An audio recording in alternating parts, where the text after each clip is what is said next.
우리 마태복음 6장 9절에서 13절 말씀을 우리 다 같이 큰 목소리로 한번 읽어볼까요? 시작! 그러므로 너희는 이렇게 기도하라. 하늘에 계신 우리 아버지여, 이름이 거룩히 여김을 받으시오며 나라가 임하시오며 뜻이 하늘에서 이루어진 것 같이 땅에서도 이루어지리라. 오늘 우리에게 일용할 양식을 주시옵고 우리가 우리에게 죄 지은 자를 사하여 준 것 같이 우리 죄를 사하여 주시옵고 우리를 시험에 들게 하지 마시옵고 다만 악에서 구하시옵소서. 나라와 권세와 영광이 아버지께 영원히 있사옵나이다. 아멘. 자, 여러분, 오늘 우리가 방금 읽은 이 말씀이 맨 마지막에 나라와 권세와 영광이 아버지께 영원히 있사옵나이다. 아멘이라는 말씀을 오늘 함께 볼 건데, 성경책에 보면은 이 말씀이 이렇게 괄호 안에 들어가 있어요. 왜 그럴까요? 혹시 이유를 아는 친구? 중요해서. 또 뭐? 여러분 생각을 한번 자유롭게 말해보세요. 다른 거는 가로가 없는데 왜 이것만 가로가 있을까?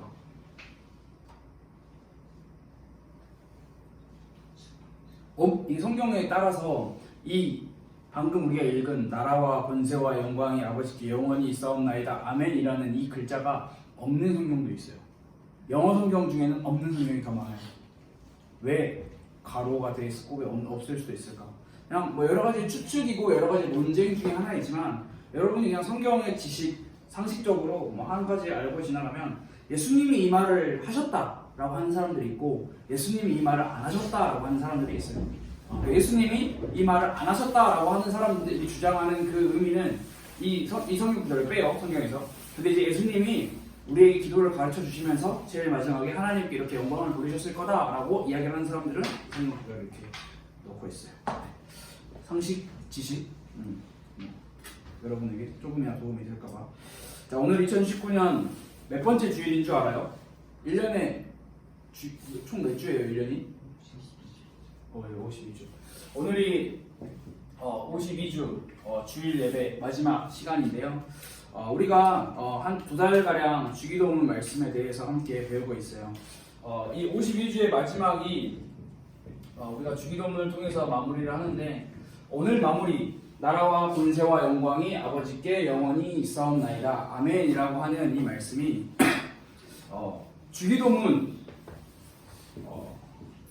하나님으로부터 시작해서 하늘에 계신 우리 아버지부터 시작해서 영광이 하나님께 있습니다 해서 주기도문은 하나님으로 시작해서 하나님으로 끝나는 기도를 우리에게 가르쳐 주고 있어요.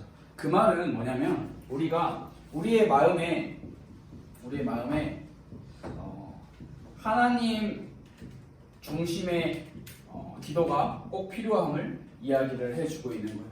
우리가 기도할 때 정말 많은 기도를 하지만 나 중심의 기도를 할 때가 정말 많아요. 그런데 주기도문은 하나님 중심의 기도 그리고 하나님 중심의 삶을 살도록 우리에게 가르쳐 주고 있는 거예요. 그래서 여러분들이 앞으로 신앙생활을 하고 교회를 다니면서 매번 예배를 드릴 때마다 주기도문을 할 때 예배가 끝난다, 다 끝났다라는 그런 생각으로 하는 것이 아니라 우리가 주기도문은 하나님 중심의 기도다, 우리가 하나님 중심의 기도를 했으면 좋겠다라는 이런 마음이 여러분들 마음속에 남기를 바라는 마음이에요. 오늘 우리가 살펴볼 내용을 간단하게 한번 볼게요. 나라와 권세와 영광이라고 표현을 하고 있는데, 사실 이 나라와 권세와 영광이라는 것은 거의 모든 것을 통틀어서 이야기를 하고 있어요. 이 고백이 우리가 그동안 기도를 열심히 배웠잖아요. 주기도문의 기도를 배웠는데, 그 주기도문에 하늘에 계신 아버지여 라고 우리가 쭉 기도하고, 또 앞으로 여러분들이 삶에서 뭐 밥을 먹을 때든 뭐 친구를 만날 때든 뭐 어떤 중요한 사건과 상황이 있을 때 기도를 하게 될 수도 있는데, 그 기도를 할 수 있는 이유가 나라와 권세와 영광이 우리에게 있는 것이 아니라, 사단에게 있는 것이 아니라, 마귀에게 있는 것이 아니라 하나님께 있기 때문에 우리가 기도를 할 수 있는 이유가 있는 거예요. 나라와 권세와 영광, 굉장히 우리에게는 좀 약간 낯설게 들려질 수 있는 단어인데, 하나님께서, 예수님께서 가지고 계시는 능력 중에 일부분이라고 생각을 하면 좋을 것 같아요. 예수님께서 이 땅에 오셔서 분명히 예수님이 가지고 계신 권세, 예수님의 나라, 그다음에 예수님의 영광은 하나님의 나라와 하나님의 권세, 하나님의 영광과 동등된 위치와 동등된 능력과 동등된 지위를 가지고 계신 것이 예수님의 나라와 예수님의 권세와 예수님의 영광이었어요. 그런데 예수님께서는 이 자신에게 주어진 나라와 권세와 영광을 가지고 사람들을 진압하고 지배하고 장악하는 데 사용하시는 게 아니라 예수님께서는 섬김의 모양으로 사용을 하셨어요. 예수님께서는 하늘의 권세를 가지신 예수님께서는 병들고 가난하고 소외된 자들을 찾아가셔서 그들을 섬기셨어요. 아니 상식적으로 한 나라의 지도자, 그 지도자라면 엄청난 권세와 모든 영광을 다 자기에게 돌릴 수 있는 위치가 그만큼 큰 엄청난 위치인데 예수님께서는 하나님과 동등된 위치를 가지고 이 땅에 내려오셔서 이 땅에서 다른 것을 하시는 게 아니라 막 지배하고 진압하고 장악하는 그런 무력적인 통치를 하시는 게 아니라 섬김의 모습, 병든 자를 찾아가서 병을 고쳐주시고 가난한 자를 찾아가서 그 가난을 해결해 주시고 몸이 힘든 사람에게 몸이 낫게 해주는 기적을 베풀어 주시고 치유해 주시는 역할을 하셨어요. 예수님의 이 섬김의 모습을 우리는 배워야 하고 이 예수님의 섬김의 모습을 우리는 따라가야 하는데 그게 참 쉽지가 않은 것 같아요. 왜 쉽지 않냐? 이 영광이라고 하는 게 다른 게 아니라 우리가 흔히 요즘에 이제 시상식 있잖아요. 시상식이 있으면 하나님을 믿는 배우들, 가수들, 여러 연예인들이 시상식 무대에 나와서 상을 받으면 하나님께 모든 영광을 돌려드립니다 라고 이야기를 하죠. 근데 그 이 영광 그만큼 우리가 생각할 수 있는 그 사람의 명예도 될 수 있고요, 그 사람의 지위도 될 수 있고, 그 사람이 가지고 있는 능력의 여러 가지 한 부분이 될 수도 있는데 우리는 항상 살다 보면 이 영광을 내가 받기를 원해요. 나한테 영광이 돌려지기를 원해요. 나한테 영광이 오기를 원해요. 예를 들어서 내가 뭔가 했으면 그 영광이 나한테 왔으면 좋겠고 다른 사람한테는 가지 않았으면 좋겠다라는 거. 근데 이 영광, 하나님께 영광을 돌리는 삶, 하나님께 예배를 돌리는 예배, 하나님께 영광을 돌려드리는 예배, 우리가 정말 그냥 입에 버릇처럼 달고 다니는 그냥 수식어처럼 그냥 아무렇지 않게 생각하지 않고 막 뱉는 그런 오늘 하나님께 영광을 돌려드립니다, 하나님께 영광을 돌리는 예배가 되게 해주세요 라고 하는 그 예배와 그 우리의 삶이 나라는 중심의 삶에 갇혀 있으면 사실 하나님께 영광을 돌려드리는 삶은 살기가 어렵다라는 겁니다. 하나님께 영광을 돌려드리는 삶과 하나님께 영광을 돌려드리는 예배란 무엇일까요? 우리가 구약 성경에 보면 이사야서가 있어요. 이 이사야서에 보면 이렇게 기록을 하고 있어요. 이스라엘 백성들이 하나님한테 예배를 드려요. 그 당시에 예배 드릴 때는 그냥 예배 드리는 게 아니라 살찐 소, 그 다음에 숫양, 숫염소, 숫컷을 잡아서 하나님께 번제로 예배를 드리고 하나님 앞에 그것을 다 이렇게 자르고 그 법칙이 레위기에 기록되어 있는 그 법칙대로 예배를 드렸어요. 이스라엘 백성들이 숫양을 드리고 살찐 짐승을 드리고 그 동물의 엄청난 중요한 기름을 다 드렸어요. 하나님 앞에. 근데 하나님께서 너네 잘했다, 너네 나한테 예배 잘 드렸다, 너네 정말 흡족하다, 너네 정말 예배 잘 드리니까 보기 좋다 라고 말씀하신 게 아니라 난 너네 예배를 받지 않을래 라고 말씀을 하셨어요. 난 너네 예배를 기뻐하지 않을래 라고 말씀을 하셨어요. 대체 왜 그럴까요? 왜? 자, 이사야서에서는 이 예배와 삶에 대해서 우리에게 지적을 하고 있는 부분이 뭐냐면 예배를 드릴 때 온갖 갖출 모양은 다 갖추어서 예배를 드려요. 오케이? 예배 때는 오케이. 예배는 합격. 그런데 정작 삶으로 돌아가서는 하나님께 영광을 돌려드리는 삶을 살지 않는 거예요. 쉽게 말하면 이사야서에서는 이렇게 기록이 되어 있어요. 선행을 베풀지 않고 정의를 구하지 않고 학대받는 자들을 외면하고 고아들을 외면하고 과부들을 외면했다. 그리고 나라의 지도자들은 뇌물을 사랑했다. 하나님께서는 그런 자들의 삶의 예배는 받지 않으신다라고 분명하게 성경은 기록을 하고 있어요.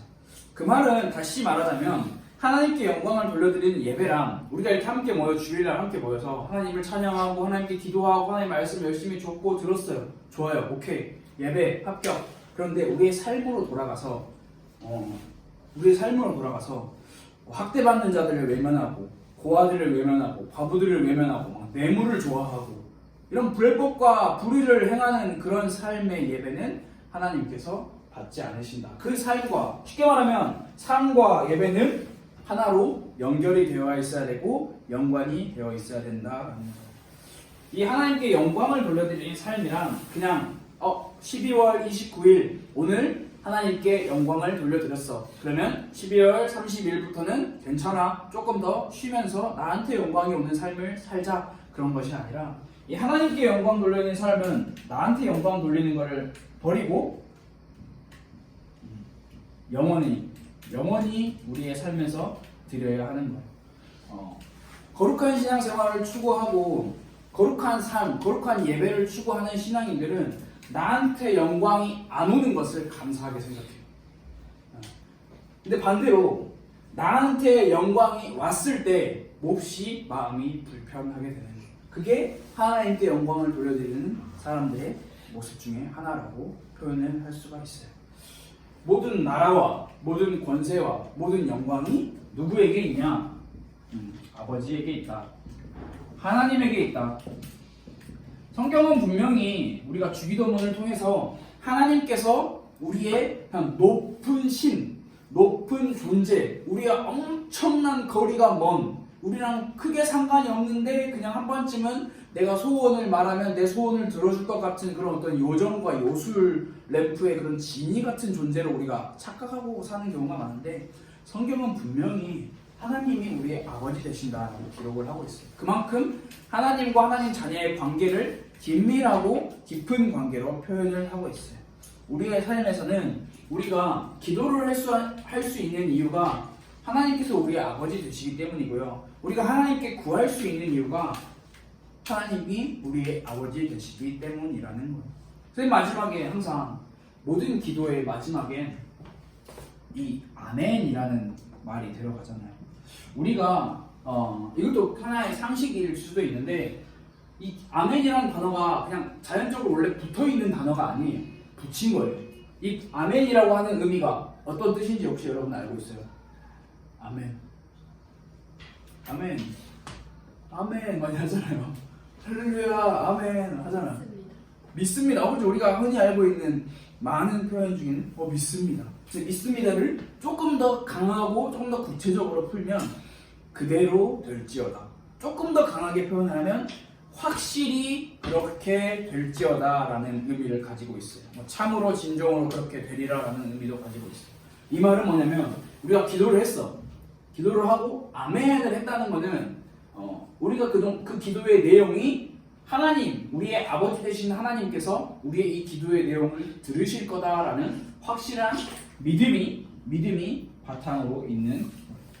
근데 이 믿음이 없는 아멘은 그냥 메아리 같은 아멘이에요. 그냥 아우성의 아멘이에요. 그냥 대상도 없고 불분명한 존재에게 그냥 아멘, 그냥 소리예요. 그냥 하나의 소리일 뿐인데 우리가 기도하는 것이 우리의 아버지 되시는 하나님께 모든 영광을 돌립니다라는 그 믿음, 그리고 그 하나님께서 우리의 기도를 들으신다. 그리고 그 기도를 들으신 하나님이 우리의 기도에 반드시 상급을 허락하여 주신다라는 그 믿음에 포함되어 있는 단어가 이 아멘이라는 단어예요.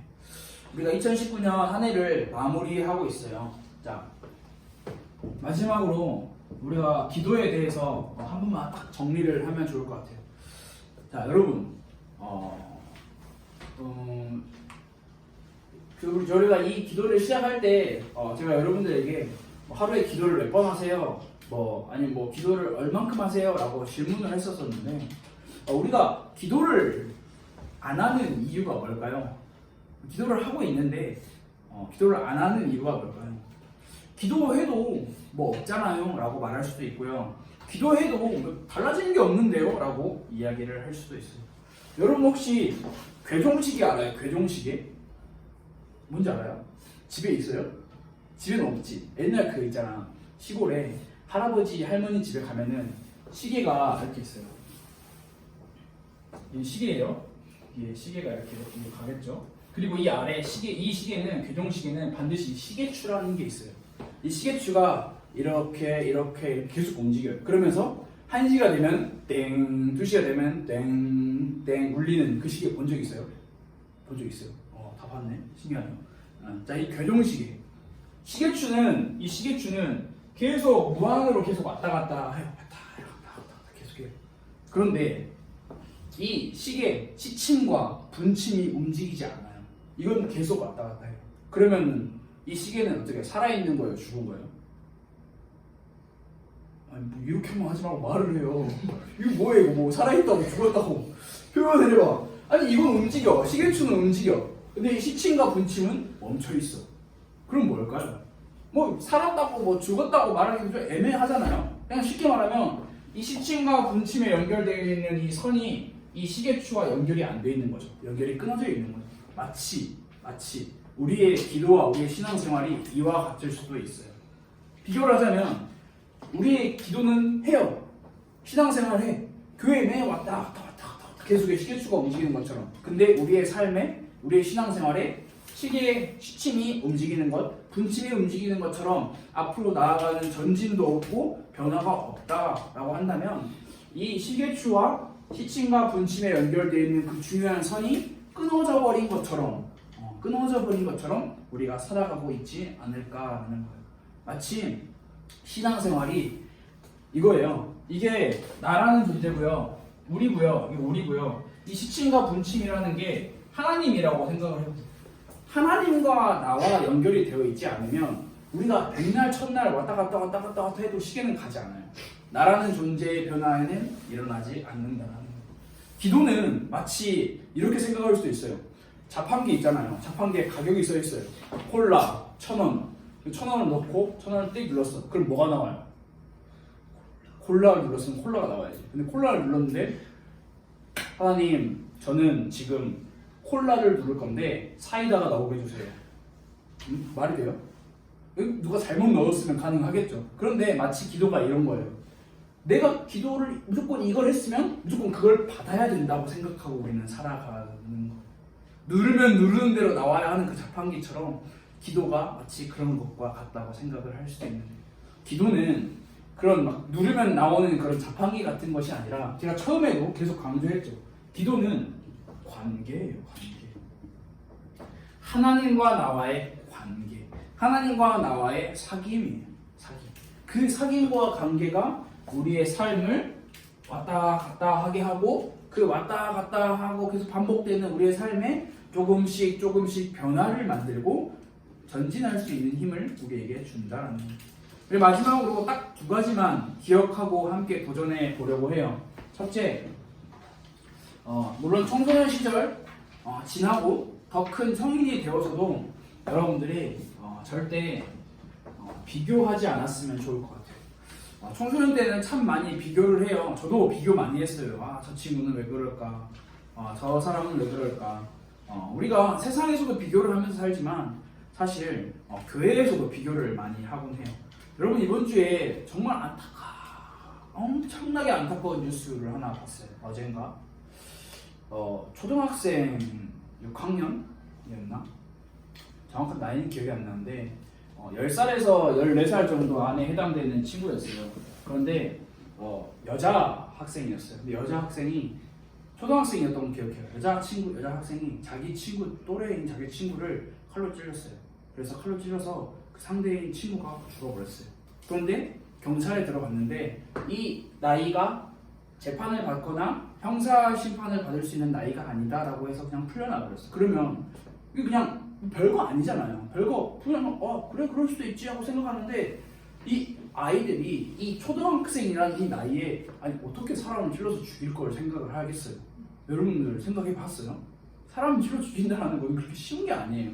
근데 우리가 왜 그러냐면 다 비교해서 나온 거예요. 그 친구가 우리의 부모님은 뭐 이렇고 저렇고 막 이렇게 이야기를 한 거야. 그러니까 괜히 우리 마음에 순간적인 악이 올라와서 그냥 그렇게 해버렸죠. 참 너무 마음이 아파요. 너무 마음이 안타까워요. 아니 그렇게 살인을 한 친구도, 그리고 살해를 당해서 죽은 친구와 그의 가족도 앞으로 살아가는 그 삶에 얼마나 슬픔과 아픔이 많이 있을까요? 우리의 삶에 이 비교를 하게 되면 나라는 존재가 굉장히 가치가 없다라고 느껴져요. 근데 이게 무서운 게 상대적인 거예요. 비교는 세원이와 형민이가 비교를 해요. 자, 누가 더 잘생겼을까? 예지가 고개를 가로서 자, 오케이. 예지야. 상대적으로 한번 우리가 표현해 봅시다. 예지가 좋아하는 세븐틴의 누군가와 또 오빠인 형민이와 자, 비교를 해봅시다. 누가 더 잘생겼어요? 자, 물론 예지가 좋아하는 아니다. 예지는 형민이가 잘생겼다고 생각할 수도 있겠지. 아니래요. 자, 근데 예지가 그 세븐틴 그래 오케이 인정. 근데 형민이가 좀 무슨 자존감에 상처를 받았어. 혹시 마음이 너무 아파. 형민이가 한 5살, 6살짜리 마음인데 야 내가 너보다 잘생겼어. 내가 너보다 키가 커. 결국 사람의 악과 사람의 마음이라는 거는 계속 누군가에게 비교와 끝없는 비교를 만들어내요. 자, 제가 여러분들하고 비교를 해서 나는 예지보다 못났어 라고 생각을 해요. 그러면 꼭 저는 난 이렇게 못났구나 하고 그냥 살아가는 것이 아니라 저보다 못난 사람은 꼭 더 찾아내요. 너는 나보다 못났어. 그럼 그 사람은 더 상처를 받겠죠. 우리는 꼭 누군가에게 상처를 주고 지치게 하는 마음을 주고서야 내가 내 자존감을 세워요. 그런데 그 자존감을 세우는 그 방법이 틀렸어요. 여러분, 우리가 이 비교를 하게 되면 결국 우리의 마음엔 상처만 남고 비교를 하게 되면 결국 우리의 마음에 나라는 존재의 가치는 떨어뜨리게 돼요. 우리가 비교할 게 뭐가 있어요? 비교할 대상이 어디 있어요? 우리가 하나님과 깊은 관계를 맺고 있고 하나님의 뜻을 따라서 하나님의 뜻을 생각하면서 살아간다면 사실 이 땅에서 우리가 비교할 대상과 비교를 할 이유조차 없어요. 여러분의 이미 가치와 여러분의 존재 가치는 이미 최극상이에요. 뭐 게임으로 표현을 하면 SS 플러스 등급이에요. 그냥 뭐 다른 거와 비교할 게 없어. 근데 이미 우리는 SS 플러스 등급에 있는데 자꾸 다른 거와 비교를 하면서 사는 거예요. 왜? 내가 하나님과의 깊은 관계가 맺어져 있지 않기 때문에. 여러분들이 뭐 나는 잘 사네, 쟤는 못 사네, 나는 이 옷 입었는데 쟤는 못 입네, 나는 이 옷인데 왜 쟤는 나보다 더 좋은 옷 입지? 여러분들 비교할 수 있어요. 눈에 보이는 거기 때문에. 그런데 우리가 하나님과 눈에 보이지 않는 깊은 관계를 회복하고 그 관계 속에서 깊이 들어간다면 우리의 삶에는 그냥 나 중심의 사람이 아니라 하나님 중심의 삶을 살기 때문에 우리의 마음에는 비교하는 마음이 조금씩 사라질 수 있을 거예요. 이 비교하는 마음이 사라지고 하나님과 깊은 관계를 맺으려면 반드시 필요한 것이 기도예요. 근데 이 기도에서도 가장 중요한 것이 시간이에요. 시간을 할애하지 않고 시간을 내지 않으면 기도할 수가 없어요. 여러분들이 2019년을 돌아봐요. 나는 어떻게 기도했지? 뭐 괜찮아요. 어떻게 기도했든지 2020년에는 나는 이렇게 기도할 거야. 우리가 이제 화요일이면 12월 31일 그래서 한 해를 마무리하는 형부 영신 예배를 우리가 같이 하나님 앞에서 같이 드려요. 그 결단을 하고 기도는 해요. 여러분 다른 거 뭐 어려운 거 막 수많은 막 한 100가지 결단 뭐 좋은데 우리가 결국 이루지 못할 결단을 하는 것보다 하나님 제가 이번에는 하루에 뭐 5분씩이라도 항상 시간을 정해놓고 하나님 앞에서 기도하는 결단을 한번 도전해 볼래요 라고 하는 그런 기도의 시간을 꼭 확보해보고 그런 결단을 하는 시간이 됐으면 좋을 것 같아요. 하나님과 친해지려면 시간이 꼭 필요해요. 제가 예지랑 친해지려면 예지랑 떡볶이도 먹고 예지랑 영화도 보고 예지가 좋아하는 세븐틴 콘서트도 가고 갑자기 떡볶이와 영화에서는 표정이 그대로였는데 세븐틴 나오니까 입꼬리가 확 올라갔어요. 그러니까 제가 예지랑 친해지려면 예지랑 시간을 보내야 해요. 그냥 뭐랄까 그냥 랜선적으로 카톡이나 문자로만 여자애 잘 지내고 그냥 그렇게 하면은 사실 그것도 물론 시간을 보내는 거지만 우리가 더 깊은 시간과 더 깊은 만남이 필요한 것처럼 하나님과의 관계도 마찬가지예요. 여러분들이 하나님과의 시간, 하나님과의 깊은 관계가 2020년에는 꼭 회복되는 그런 중요한 한 해가 됐으면 좋을 것 같아요. 우리 1년 동안 같이 예배하고 1년 동안 같이 함께 해주셔서 너무나 감사합니다. 우리 이 시간 같이 기도하면서 예배를 마치겠습니다. 하나님, 우리가 하나님 중심의 삶을 살기 원합니다. 또 우리가 하나님과 연결되어 있는 삶을 살기 원합니다. 서로 비교하지 않고 하나님을 바라보고 하나님과의 깊은 기도의 관계를 맺을 수 있도록 하나님 우리를 도와주세요. 우리 같이 한 번만 같이 기도하겠습니다.